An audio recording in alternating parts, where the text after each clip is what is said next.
কবর প্রতিদিন ডাক দিয়ে বলে আনা বাইতুদ দুধ। প্রত্যেকের কবর প্রত্যেককে ডেকে বলে, ও আল্লাহর বান্দা, জানো আমি পোকামাকড়ের ঘর, পোকামাকড়ের ঘর।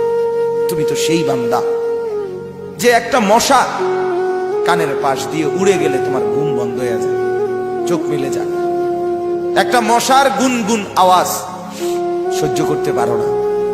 একবার কয়েল, একবার অ্যারোসোল, একবার মশারি, এরপরও তুমি চাও যে একটা মশাও যেন আমার কানের কাছে গুনগুন না করে।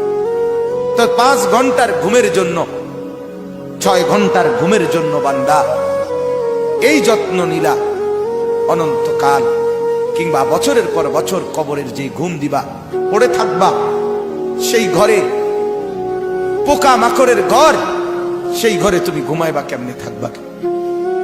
আমার বাপ, আমি থাকবো কিভাবে? আমি থাকবো কিভাবে বলে?